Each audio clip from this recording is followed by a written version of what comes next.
featured at the magazine of Kuntaw in USA. Then he encountered my name there. His name was not there. He got jealous on it. So I stopped and I resigned. I filed resignation at the group of International Kuntaw Federation. And why I resigned during that time, I found out that the International Kuntaw Federation and the Kuntaw ng Pilipinas had expired their SIC permit. SEC. Security and Exchange Commission. It was registered there. So the expiration is 50 years. And when it expires, nobody renewed it because Carlito Lanyada was stationed in California. So it must be renewed here. And there are some requirements that they cannot meet. So I have no idea now who files the renewal or they apply for another security exchange permit.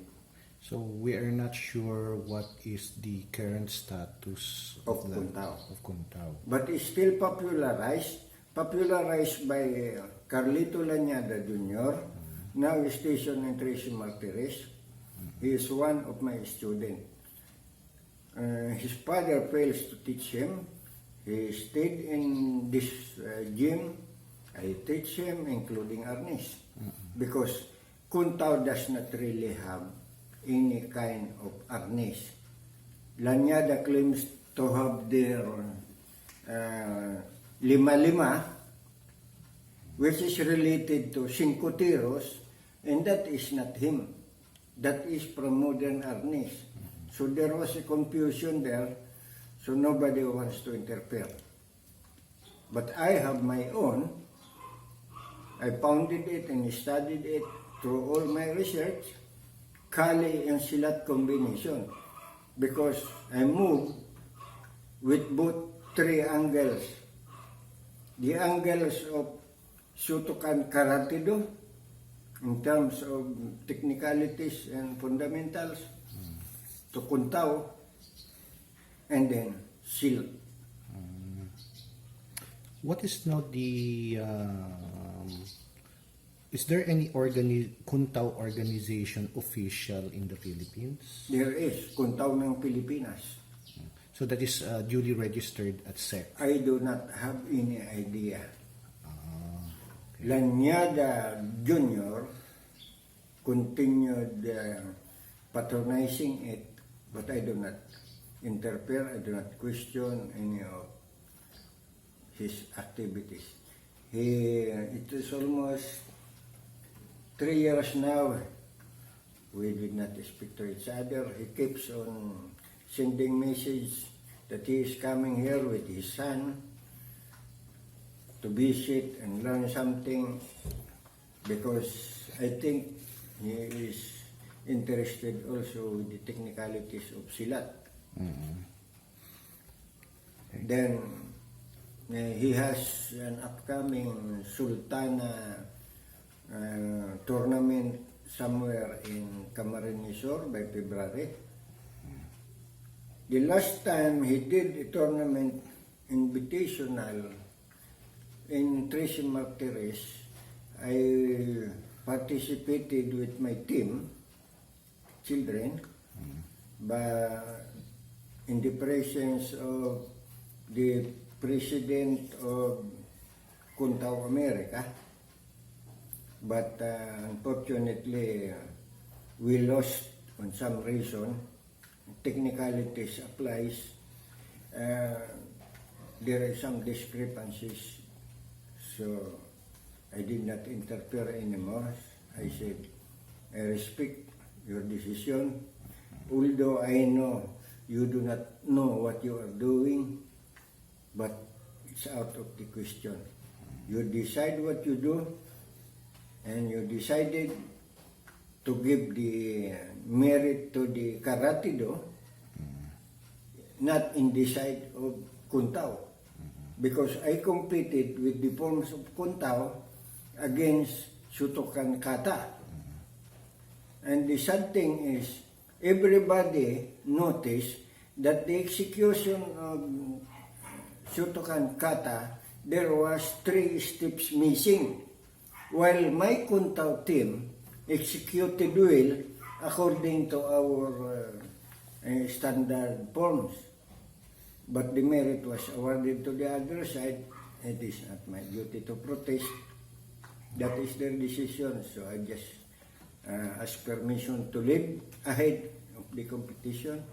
Actually, that leads to the next topic. I was watching videos on Kuntaw, and each had executes their Kuntaw very differently. One looks like karate. In fact, their uniform is like gi.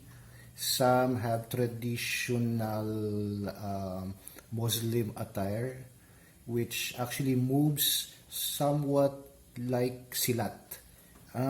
Can you expound on that? The differences in kata or forms in Kuntaw, there are so many of them. On the basic side, like the X form, it is related to karate-do. In a combination of Kung Fu art, in the sense that there are 2 different kinds of martial arts in history. The close hand technique, that is Japanese. And the soft open hand technique, that is Chinese, Kung Fu. You can trace that in history. Only 2 we had in soft. That is where Kuntaw was trying to prove. So we position on this manner. So you do sa soft. This describes the soft, and this is the hard. Reason why you will find in the logo of Kuntaw, it has the W above, divided by a belt for sports in martial arts. Then the M is representing metal. So W for water, M for metal. This is the hard metal and the soft, the water. Okay, so the water there is the soft, and the metal there That is the the hard. So it's a combination of hard and soft. That is the way of introduction in Kuntaw. So you will see in competition, during sparring, Kuntaw forms on one close hand and one open hand. This is normally used for tapping or blocking, and one for striking. So this represents the theory of Chinese. That is the reason why in philosophy, we use the philosophy of Chinese in Japanese. Because the circular motion philosophy describes from the theory of Confucius, the founder of Kung Fu and the Chinese theologian. And the close fist is described as the hard karate-do, founded by the Japanese. I am not sure if that was Gichin Funakoshi.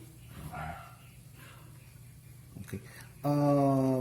There is somebody in YouTube that claims that Kuntaw was part of the Asian Games in 1959. I never heard and learned about that. Okay, so so we're clear on that. Okay, now If you will believe, 1959, I was born 1953. I started karate-do when I was first year high school. I never heard any story about Asian Games.